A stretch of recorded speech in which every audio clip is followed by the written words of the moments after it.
The moment the senator's daughter cut him off, Judge Napolitano stopped speaking as if someone had shut down time itself. His sentence hung unfinished in the air, suspended like a fragile thread, while the girl leaned back in her seat with a smirk far too practiced for her age. A ripple moved through the courtroom first, a single gasp. Then a scatter of shocked whispers, then the unmistakable crackle of disbelief spreading like static through the room. Even the stenographer's fingers froze above the keys, unsure whether what just happened was even permissible to record. Judge Napolitano didn't flinch, didn't scold, didn't raise an eyebrow. He simply looked at her with the kind of calm that made the silence heavier, as if the very walls were waiting for his next breath. The senator shifted uncomfortably beside his daughter, tugging at his collar, trying to pretend he hadn't noticed his own child attempting to challenge a federal judge. But she noticed. Her chin lifted a little higher, her eyes radiating that dangerous mix of entitlement and curiosity. The kind that grows only when no one has ever said no to you. From the gallery, people exchanged glances, wondering if they had truly witnessed what they thought they had. A teenager speaking over a judge, and doing it proudly. The tension stretched tighter by the second, until even the fluorescent lights seemed to hum louder. Judge Napolitano inhaled slowly, preparing to respond, but what she said next forced the entire courtroom to rethink everything they believed about power, privilege, and justice. Why this moment mattered more than anyone realized. 400 words. What made the interruption so shocking wasn't just the disrespect, it was the case underneath it. Judge Napolitano wasn't presiding over a major felony, nor some sweeping federal controversy. It was, on its face, a simple traffic violation, a speeding citation paired with reckless lane changing. Something that would have taken 10 minutes, a fine, and a reminder to drive safely. But because the accused was the daughter of a sitting senator, the case carried a political charge far heavier than the paperwork suggested. Every gesture, every word, every decision inside that courtroom had the potential to ripple outward into the world of headlines. Committees and campaigns, political aides lined the benches like anxious sentinels, whispering into earpieces, monitoring the judge's tone as if justice itself were a volatile substance that might explode at any moment. A cluster of news cameras waited outside the doors, lenses pointed like cannons toward the entrance, ready to capture any expression that might hint at favoritism or scandal. Even the regular court observers, people who normally came for routine hearings or civic curiosity, sat with an unusual stillness. Sensing that this wasn't just another Wednesday morning proceeding, the senator knew it too. That was why he had arrived early, polished every word of his public-friendly smile, and rehearsed how to look both paternal and entirely uninvolved. Yet despite all his preparation, his daughter's sudden outburst tore through the choreography like a knife. It wasn't supposed to be her story. It wasn't supposed to be dramatic. And it definitely wasn't supposed to challenge a judge whose reputation was built on treating powerful families exactly the same as everyone else. As the room tried to recover from the shock, the stakes became painfully clear. Was the law truly equal for all? Or would influence subtle, quiet, dressed inexpensive, shoes bend its way through the cracks? People leaned in, sensing a symbolic clash between a child raised in privilege and a judge who'd spent decades defending the principle that no name, no title, no lineage ever stands above justice. Still, no one realized that this quiet case, this tiny spark of entitlement, was about to ignite something far bigger than a courtroom reprimand. Because no one knew this hearing was about to spiral into the most talked about courtroom moment of the year. From the moment she could form memories, the senator's daughter lived in a world shaped not by limits but by quiet, effortless access. She wasn't evil, not cruel in any deliberate way, just raised inside. A bubble so polished and insulating that she had never once felt the faintest pushback from reality. People didn't correct her. They adjusted themselves around her. Teachers softened their rules. Assistants opened doors before she reached them. Family friends offered compliments that sounded more like affirmations of destiny than praise for any actual achievement. Her name alone acted as a passkey, one that whispered she belongs. Don't question her. Her childhood unfolded inside private academies where legacy mattered more than talent, where last names carried more weight than the textbooks stacked inside her designer backpack. Classmates treated her with a reverence that had nothing to do with who she was, and everything to do with the power orbiting her family. Even small things, being late, skipping assignments, talking back, were shrugged off by teachers who feared the political consequences of holding her accountable. In those hallways, she learned that rules bent easily, gently, almost instinctively. Whenever she pressed it home, the atmosphere wasn't strict, but strategic. Her father's political career demanded perfection in optics, not discipline. And so long as she looked polished and presentable beside him at public events, her behavior behind the scenes didn't raise alarms. Fundraisers, galas, private luncheons with influential donors, she grew up watching adults treat her as though she were already part of the ruling class. They smiled too widely, laughed too generously at her jokes, gifted her small tokens meant to curry favor with the man who shaped policy. Every handshake taught her that influence was her inheritance, not something earned. But entitlement is a strange tutor. It teaches confidence without competence, boldness without boundaries. She developed a sharp tongue, one sharpened by years of observing how her father commanded rooms with certainty and charm. Yet unlike him, she lacked the humility that comes from confronting real consequences. When things annoyed her, she dismissed them. When people challenged her, she rolled her eyes. And when someone tried to assert authority, she instinctively pushed back, believing without ever consciously deciding that the world should move for her, not the other way around. Still, beneath her practiced arrogance lay contradictions. A hint of insecurity that flickered whenever someone didn't immediately yield. A momentary pause when confronted with genuine firmness. A confusion that surfaced when she encountered people who didn't recognize or didn't care about her family name. Those cracks, faint as they were, hinted at the untested foundation beneath her confidence. She wasn't malicious. She was unprepared for a world that didn't worship her surname, and that world arrived the day she stepped into Judge Napolitano's courtroom. All the polite accommodations, the lowered expectations, the gentle indulgences that had shaped her life up to that moment had never taught her how to face real authority. Authority rooted not in politics, but in principle. She had walked in expecting another room that would bend, another adult who would hesitate. But the one thing she never learned was what happens when entitlement meets true justice. Long before Judge Andrew Napolitano ever wore a robe or commanded a courtroom, he was a boy growing up in a small, hard-working neighborhood where people believed that respect wasn't something you demanded, it was something you earned. His parents weren't wealthy, and they weren't politically connected. They were proud immigrants who worked long hours and taught their son that dignity lived not in titles, but in how a person treated others when nobody was watching. He absorbed those lessons like scripture. While other kids bragged about summer trips or new shoes, Andrew bragged about the stories his father told him about fairness, integrity, and standing firm even when it was inconvenient. School came naturally to him. Not because he was gifted in some extraordinary way, but because he was relentless. He devoured books on history and philosophy, fascinated by how societies rose and fell depending on whether people respected the principles that held them together. When he discovered constitutional law, it felt less like a subject and more like a destiny. The Constitution wasn't just a document to him, it was a promise, a shield meant to protect the powerless from the powerful. He vowed early on that he would dedicate his life to honoring that promise. As he rose through law school and into his legal career, became known for something rare: he couldn't be influenced. Lobbyists avoided him because he ignored them. Politicians respected him, but couldn't sway him.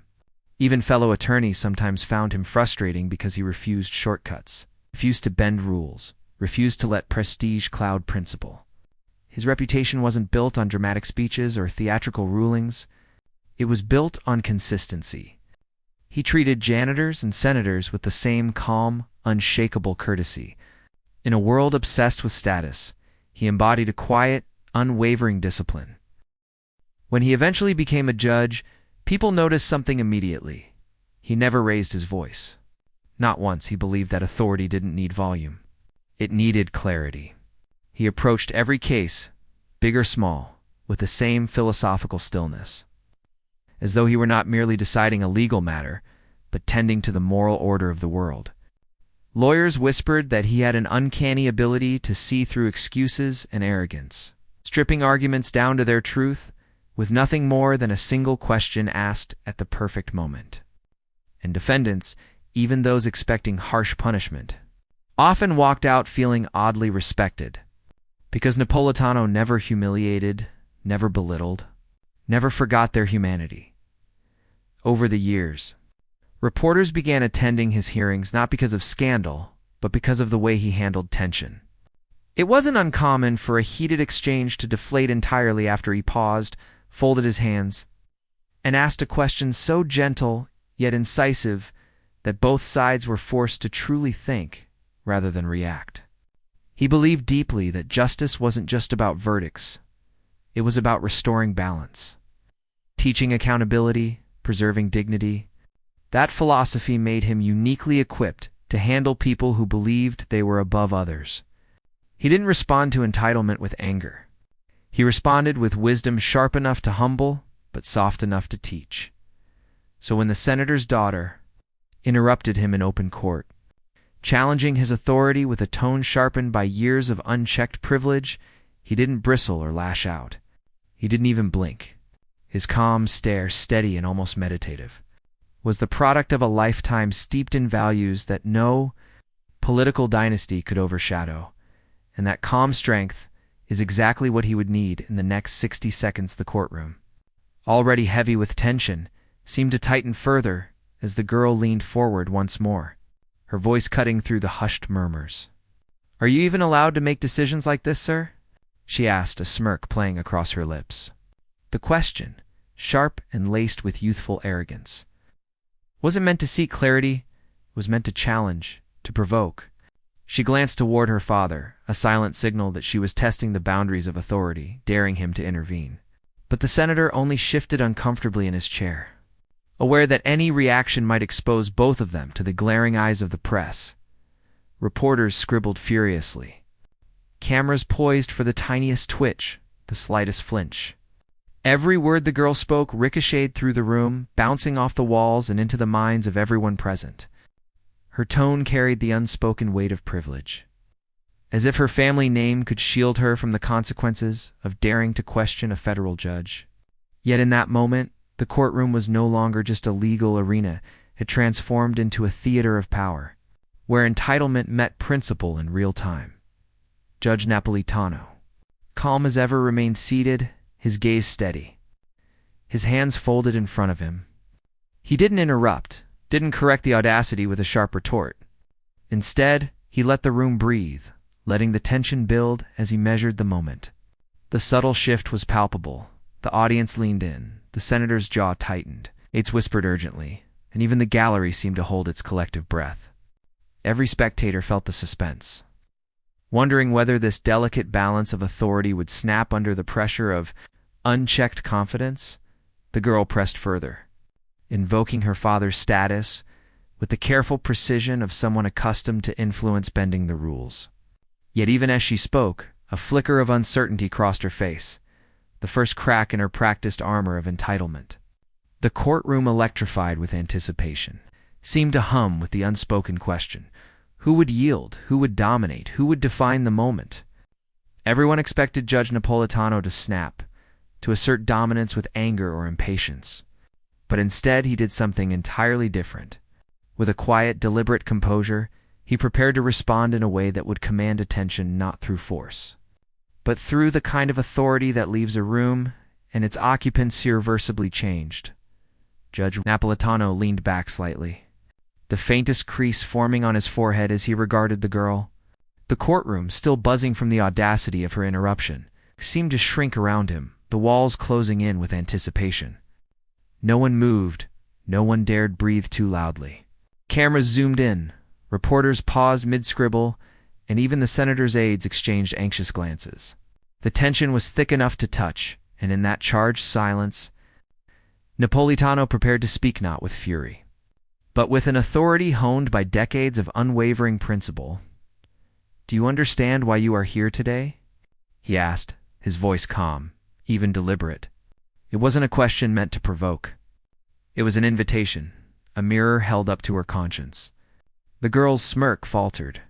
She glanced at her father, expecting a cue, but he simply watched, caught between pride and anxiety.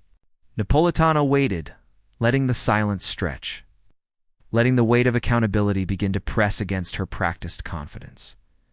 When she faltered, he leaned forward slightly.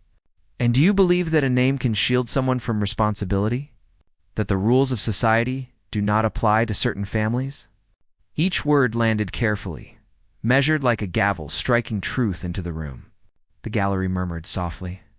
Some spectators exchanged knowing glances, sensing that this was more than a lesson, it was a reckoning. The girl opened her mouth to reply, but hesitated. The certainty she carried for so long suddenly unsure, fragile. He paused, allowing the moment to settle, letting the rhythm of authority and justice sink in. Then, slowly, he continued. "When you act as though entitlement exempts you from respect, you not only diminish others, you diminish yourself. Do you see the responsibility that comes with privilege?" The words struck her, not because they were loud, not because they were harsh, but because they were undeniable. Every principle she had been shielded from, every rule she had skirted or ignored, crystallized in a steady cadence. The courtroom seemed to hold its breath, each heart beating in sync with the rhythm of revelation. Napolitano didn't stop. He dissected her assumptions with precision. Privilege is not a shield. Power is not permission. Justice is blind to wealth, influence, and lineage. Are you prepared to accept that fairness applies to everyone, including your own family? The girl's eyes widened. Her carefully curated posture wavered. A nervous shift of her feet, the faint quiver in her hands, small, almost imperceptible signs, yet to Napolitano, they were declarations of awakening. The audience leaned closer, hanging on every syllable, caught in a drama that transcended politics or position. Here was authority exercised with wisdom, not spectacle, teaching a lesson in integrity rather than intimidation. He paused again, letting the weight of his statements permeate the room. The law is not an instrument of convenience. It is a mirror of character. What you do here, how you respond, defines who you are, regardless of whose daughter you happen to be. Murmurs rippled through the courtroom. Journalists glanced at each other, not daring to write until the moment had fully unfolded. The girl's smirk had disappeared entirely. Instead, a flush rose to her cheeks, her gaze falling to the polished floor. For the first time, she was confronted not with a stranger, not with public opinion, but with an unshakable principle that could not bend or be negotiated. Napolitano's tone softened slightly, inviting reflection rather than demanding confession. Consider what it means to act with dignity, to acknowledge mistakes, to respect the authority that governs us all equally. Can you see why your behavior is unacceptable? She swallowed, nodding subtly. A quiet admission that had no audience beyond the truth itself. Her father shifted uneasily. Realizing that the lesson extended far beyond politics or optics, it was personal, profound, irreversible. The courtroom held a collective breath as Napolitano delivered the final stroke. A line that required no drama, no raised voice. Justice is not reserved for the powerful. It belongs to everyone. The words hung in the air, simple, elegant, definitive. The girl's shoulders slumped slightly. A quiet transformation taking place. Embarrassment, understanding, reflection all played across her young face in a sequence more compelling than any scripted performance. She was humbled, not humiliated. Instructed, not scolded. Awakened, not shamed. The audience, aware of the gravity of what had just occurred, remained still, reverent even, as if they had been witness to a rare moral reckoning. Outside, reporters prepared their tweets, bloggers sharpened their headlines, and viewers would soon see snippets of a courtroom drama that wasn't about politics, it was about character. The daughter's entitlement, which had seemed untouchable, had been met not with anger, but with wisdom so precise that it shattered assumptions in seconds. Napolitano had demonstrated that true authority commands respect, not through fear, but through fairness, clarity, and unwavering principle. And yet, as the final echoes of that lesson reverberated through the gallery, one thought lingered over the room like a shadow. The true shock wasn't inside the courtroom. It was the explosion happening outside. As the courtroom doors swung open, the world outside was already waiting. Within minutes, clips of the confrontation were circulating online. Replayed in slow motion, annotated with captions dripping with incredulity and awe, memes began to proliferate. The girl's smirk juxtaposed with Napolitano's calm stare. 1,000 clever variations mocking entitlement and celebrating dignity. Hashtags trended on every platform. Hashtag justice for all. Hashtag privilege exposed. Hashtag judge Napolitano. Hashtag lesson learned. The story exploded like wildfire, spreading far beyond local news or political blogs. Everyone was talking about it. Late-night talk shows seized the moment with glee. Monologues teased the exchange, breaking it down for comedic and dramatic effect alike.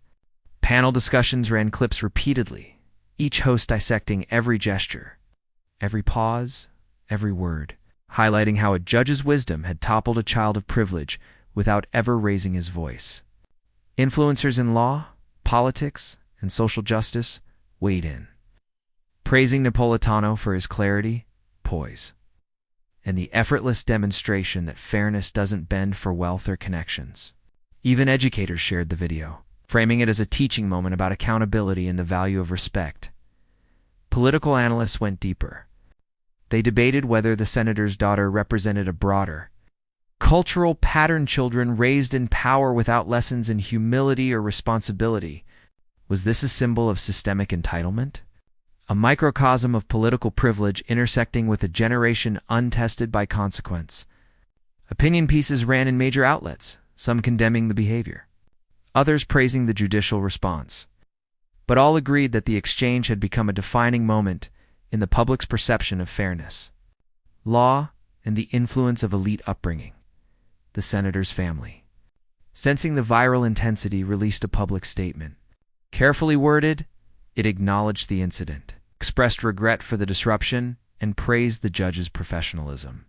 The message attempted to balance parental support with acknowledgement of wrongdoing, but in doing so, it only fueled further discussion online, sparking debates about sincerity, responsibility, and the lessons of accountability that transcended individual families. Throughout social media, the courtroom scene became a touchstone for discussions about privilege, upbringing, and respect for authority. Clips were remixed, overlaid with music, slowed for dramatic emphasis, and dissected in threads numbering in the thousands of comments. The collective reaction was electric: outrage, amusement, admiration, and reflection all mingled in the digital echo chamber. Ordinary citizens, influencers, and political observers alike found themselves sharing the moment as a story of justice, of power tempered by wisdom, and of entitlement confronted in the most cinematic of ways. And yet, even as the world consumed every second of the viral footage, the final twist remained unspoken, waiting quietly behind the scenes. The courtroom had ended, the headlines were written, the memes proliferated, but the story was far from over. Yet the final twist would come from the girl herself. Days after the courtroom drama, the senator's daughter issued a statement that no one had fully anticipated, a heartfelt letter, written in her own hand, acknowledging her disrespect and the lessons she had learned. She described with rare sincerity how she had underestimated the weight of authority and the enduring principles that Judge Napolitano embodied. The words were unpolished but genuine, revealing a young person coming face to face with accountability for the first time. Her tone was humble, reflective, strikingly aware that privilege alone did not exempt anyone from responsibility. The letter quickly circulated online, shared millions of times. Readers noted the contrast between her previous arrogance and the vulnerability in her words. Headlines shifted from scandal to transformation. Public reactions were overwhelmingly supportive, celebrating the courage it took to admit wrongdoing so openly. Even those who had initially mocked her gesture recognized its significance, a moment of growth that transcended politics, wealth, and family name. Judge Napolitano's response, delivered with his characteristic calm, further elevated the moment. He praised her willingness to reflect and accept responsibility, framing it as an act of strength rather than weakness. True justice, he reminded the public, isn't measured by punishment alone, but by the opportunity it provides to understand, to correct, and to grow. His words reinforced the values that had guided his life and career: humility, dignity, and unwavering adherence to principle. By acknowledging her growth publicly, Napolitano modeled the very fairness he had demanded in the courtroom, showing that lessons of integrity are most meaningful when reinforced with compassion. The exchange. The apology and the response became a story about more than a single courtroom incident. It symbolized the potential for learning, the importance of accountability, and the enduring power of ethical guidance. Viewers were reminded that growth often requires confrontation with our own flaws, that privilege should be tempered with responsibility, and that even youthful arrogance can be reshaped by wisdom applied with patience and care. In the end, the lesson resonated broadly. Justice isn't about punishment, it's about growth and the courage to change. And in that quiet truth, America saw both accountability and inspiration, proving that even in a world often dominated by power and entitlement, principles still hold sway and character still defines legacy. The story of the senator's daughter and Judge Napolitano isn't just a viral courtroom moment. It's a lesson about power, privilege, and the enduring strength of justice. From the first interruption to the final apology, every beat of this exchange reminded the world that dignity and fairness are not optional. They are principles that demand attention, respect, and, when necessary, courage to uphold. What started as a minor traffic hearing became a cinematic demonstration of authority tempered with wisdom, and entitlement met with integrity. That contrast, so rare and so vivid, is what captured the imagination of millions online, propelling the story to viral status and sparking conversations about accountability across social media, news outlets, and everyday households. But beyond the headlines and hashtags, there is a deeper takeaway. True justice is not about spectacle. It is about character, reflection, and the courage to confront mistakes. Judge Napolitano's response, calm yet unyielding, showed that moral authority does not need volume or theatrics. The senator's daughter's heartfelt apology showed that growth, humility, and responsibility are possible when lessons are taught with clarity and patience. This story resonates because it mirrors the values we hope to see in our own lives. Reminder that accountability applies to everyone, no matter their age, status, or connections. If this story inspired you, if it made you think about fairness, dignity, and the courage to change, share it. Subscribe to our channel to be part of a community that celebrates justice, integrity, and the moments that define us. Engage, comment, and join the conversation because these aren't just stories. They are reflections of the world we can shape together in the end. The lesson is simple, yet profound. Even in the face of entitlement, principles endure and character wins. Remember this moment. Let it remind you that justice is not just a word, it's a way of life, and the courage to uphold it can change everything.